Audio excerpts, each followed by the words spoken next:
Sir ఒక parliament సభ్యుడిగా మీరు ఇప్పుడు వాలంటీర్ వ్యవస్థ మీద కూడా పెద్ద ఎత్తున పవన్ కళ్యాణ్ గారు చేసినటువంటి వ్యాఖ్యల తర్వాత ఇది అమ్మాయిల తరలింపుకు వీళ్ళు ఇచ్చేటువంటి ఇన్ఫర్మేషన్ దోహదపడతా ఉందని చెప్పేసి ఆ అంశాన్ని కానీ ఇందాక ఓట్ల తొలగింపు సంబంధించిన అంశం ఇది రాష్ట్ర ప్రయోజనాల దృష్ట్యా పార్లమెంట్లో మాట్లాడడం కానీ లేకపోతే కేంద్ర ప్రభుత్వ పెద్దల దృష్టిలో ఉంచడం కానీ రఘురామకృష్ణ గారు ఏమైనా చేశారు? చాలాసార్లు చేశా, లెటర్సే రాశా, ప్రత్యక్షంగా కలిసినప్పుడు చెప్పాను, లేఖల ద్వారా చెప్పాను, పార్లమెంట్లో 2 సార్లు మాట్లాడాను. ఆ తర్వాత నాకు ఈ మాట్లాడే అవకాశాలని ఎలా అడ్డుకోవాలని చెప్పి వాళ్ళు కూడా చాలా ప్రయత్నాలు చేసి అడ్డుకోవటం కూడా జరిగింది. బట్ అయినా నా ప్రయత్నం నేను చేసా, కానీ లాస్ట్ 2 సెషన్లో జరగల. పార్లమెంటే వెళ్ళటం రావటం తప్ప బిల్లుల మీద చర్చ తప్ప వేరే అంశాల మీద మాట్లాడే అవకాశం నాకే కదా అసలు ఎవరికీ రాల. బట్ నేను అక్కడ కేంద్రంలో పెద్దలకి చెప్పాను, లేఖల ద్వారా జరుగుతున్న అన్యాయాలని ప్రెసిడెంట్ ఆఫ్ ఇండియాకి, ఆనరబుల్ ప్రైమ్ మినిస్టర్ గారికి, అందరికీ కూడా చెప్పడం జరిగింది. స్పందన ఉంది. బట్ రాష్ట్ర ప్రభుత్వాన్ని వివరణ అడుగుతారు, వీళ్ళకి రాశారు, వీళ్ళు అన్ని అబద్ధాలే సార్, ఆయన చెప్పింది నిజంగా సార్, నేను చాలా అద్భుతంగా చేస్తున్నాం సార్, అది ఇది అని ఏదో కవర్ చేసుకుంటారు. అది కూడా అడిగిన 6 నెలలకి 2-3 రిమైండర్లు ఇస్తే రిప్లై ఇస్తారు. దీనికి నేను ఎలక్షన్ కమిషన్నే కలిసా, 3 సార్లు కలిసాము, రిప్రజెంటేషన్లు ఇచ్చాము. వాళ్ళు వైజాగ్ వచ్చినప్పుడు మేము దీని గురించి కూలంకషంగా మాట్లాడారు. సో అందుకనే ఈ యాక్షన్ తీసుకున్నది. నేను మొన్న ఇంకేదో ఒక అసెంబ్లీలో కూడా నాకు ఒక 6,000 ఓటర్లు రిమూవ్ చేశారంటే ముఖేష్ కుమార్ మీనా గారికి లేఖ రాశాను, ఆయనతో పర్సనల్గా మాట్లాడి చర్యలు తీసుకుని ఏ సంగతి నాకు చెప్పాలి అని చెప్పి ఆయన నేను కోరాను. ఆయన ఈ side he will come back to me, collector తోటి ఆల్రెడీ మాట్లాడాను అన్నారు. ఏం వదలట్లా, నేను క్వశ్చనే లేదు. మీరు కానీ ఇంకా తెలుగుదేశం పార్టీకి సంబంధించిన ముగ్గురు పార్లమెంట్ సభ్యులు కానీ కొన్ని ప్రయత్నాలు ఇక్కడ జరుగుతున్నట్టు ఆంధ్రప్రదేశ్లో కొన్ని తప్పుల మీద కేంద్రం దృష్టికి తీసుకెళ్లే ప్రయత్నం చేస్తున్నారు, కానీ ఎటువంటి చర్యలు ఉండట్లేదు. కారణం వైఎస్ఆర్సీపీ పార్టీకి బీజేపీ పార్టీ మంచి సఖ్యత ఉందని చెప్పేసి వివేకానంద రెడ్డి హత్య కేసు అయితే ఏంటి, రాష్ట్ర ప్రయోజనాలకు సంబంధించినటువంటి ఇంకా మీరంతా ఉన్నారు కరప్షన్, షేవ్ అని ఇందాక ఒక పదం సేవ్ చేస్తానని అనుకున్నారు ప్రజలు, కానీ షేవ్ చేశాను. ఎక్కడెక్కడ దోపిడీ జరుగుతూ ఉంది, ఎక్కడెక్కడ అక్రమాలు జరుగుతున్నాయని చెప్పేసి మీ నోటీస్కి వచ్చిన అంశాలన్నీ కూడా కేంద్రం దృష్టికి పెడతా ఉన్నారు, చర్యలు ఉండట్లే. జగన్మోహన్ రెడ్డి గారికి వారి ప్రభుత్వానికి అండగా నిలుస్తుంది బీజేపీ అని చాలామంది విశ్లేషకులు, విజ్ఞుల అభిప్రాయాలు ఉంటున్నారు. ఇందులో ఏ మేరకు వాస్తవం అంటే బీజేపీ పార్టీ ఆశీర్వాదం మెండుగా జగన్మోహన్ రెడ్డి గారికి డెఫినెట్గా ప్రభుత్వం యొక్క ఆశీర్వాదం ఉంది అని నేను చెప్పగలను. బీజేపీ పార్టీ అని నేను అన్నాను, ప్రభుత్వ ఆశీర్వాదం ఎంతో కొంత ఉంది.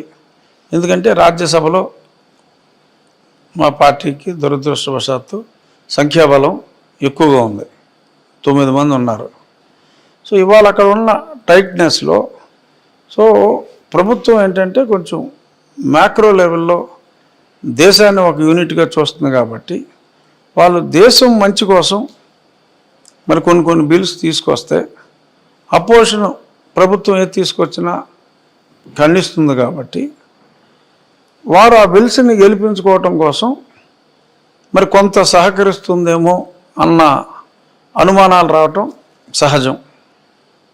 సో అది ఓవరాల్గా విస్తృత జాతీయ ప్రయోజనాల దృష్ట్యా మనం ఎంతో కొంత ప్రజలు బలవుతున్నారన్నది నిజం. దాన్ని మనం రాష్ట్ర ప్రజల త్యాగంగా భావించాలి. సామాన్య పౌరుడిగా కాకుండా పార్లమెంట్ సభ్యుడిగా దేశంలో చాలా పార్టీల నాయకులతో మంచి సత్సంబంధాలు కలిగినటువంటి వ్యక్తిగా కొంచెం ఓపెన్గా మాట్లాడదాం సార్. మీరంతా ఉన్నారు, ఒక అనుమానం కలుగుతా ఉందని చెప్పేసి.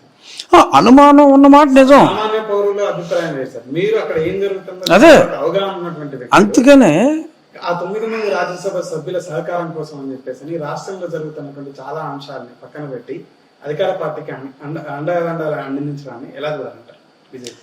దాన్ని నేను సమర్థించట్లా. నేను అనేది ఏంటంటే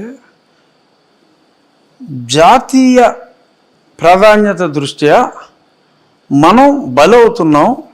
సో కాబట్టి దాన్ని మనం మన త్యాగంగా భావించాలి. బట్ త్యాగానికైనా ఒక లిమిట్ ఉంటుంది. సో మాకు కూడా ఇంకా ఇంత త్యాగాన్ని మమ్మల్ని బలిపెట్టి దేశం కోసం దేశ ప్రయోజనాల కోసం ఆంధ్రప్రదేశ్ ప్రజల్ని బలి పెట్టడం ఆపవలసిన అవసరం ఉంది. అది తెలియజేశాం. సరే, ఇది ఎలా చూడాలి? ఇప్పుడు మీరు అన్నట్లు కేంద్రంలో ఒక విధంగా ప్రభుత్వానికి సంబంధించిన కొన్ని బిల్లు పాస్ చేస్తారు. ఇక్కడికి వచ్చినప్పుడేమో నాయకులు బీజేపీ పార్టీకి సంబంధించిన ముఖ్యమైనటువంటి నాయకులు, మంత్రులు కానీ ఇంకా ఇతరత్ర పదవులు ఉన్నాయి. జగన్మోహన్ రెడ్డి గారు ఈ విధంగా కరప్షన్ చేయడం జరుగుతూ ఉంది. ఆంధ్రప్రదేశ్ని ఈ విధంగా ప్రజల్ని ఇబ్బంది పెట్టడం జరుగుతుంది. ఇందాక మనం మాట్లాడుతున్నాం. అవును, కానీ వాళ్ళ చర్యలు మాత్రం మరొక విధంగా. అదే నేను చెప్పేది. ఇప్పుడు నువ్వు ప్రభుత్వాన్ని, భారతీయ జనతా పార్టీని ఒక రకంగా చూస్తున్నావు. మంత్రి వచ్చినటువంటి వ్యక్తి కూడా ఆరోపణలు చేస్తాను. ఇప్పుడు నేను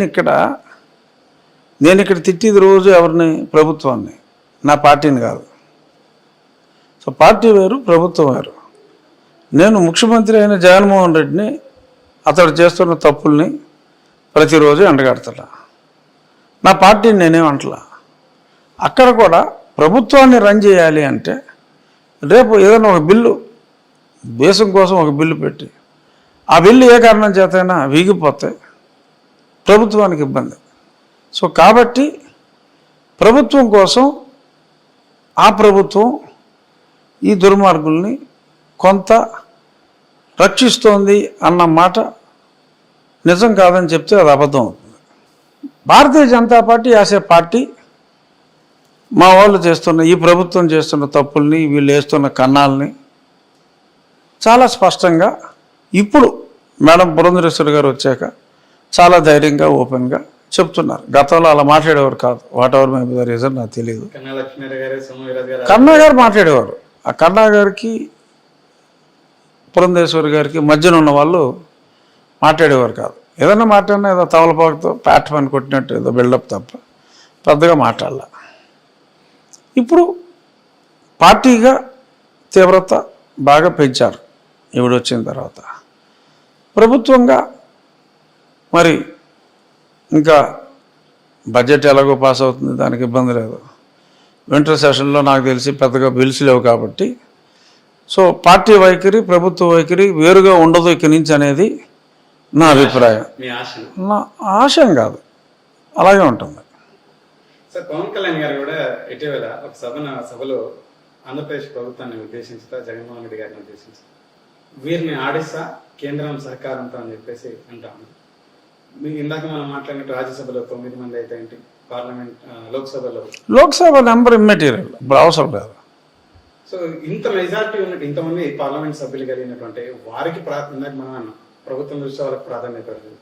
పవన్ కళ్యాణ్కి యాక్చువల్గా ప్రొద్దుటూరు శాసనసభ్యులైనటువంటి రాజమౌళి శ్రీప్రసాద్ గారిని పట్టుమని 10 వార్డు మెంబర్లు, 10 పంచాయతీలు, 10 ఎంపీటీసీలు కూడా గెలిపించుకొని వ్యక్తికి ప్రాధాన్యత ఎందుకు ఇస్తుంది కేంద్ర ప్రభుత్వం కానీ బీజేపీ పార్టీకి? మా నాయకుడి అవసరం చాలా ఉంది. మా నాయకుడికి, మా ప్రభుత్వానికి అండదండగా ఎదుర్కోకుండా ఎట్లుంటుంది? వీళ్ళు ఇలాగే మా నాయకుడు అని ఎక్కువ చెప్పుకుంటే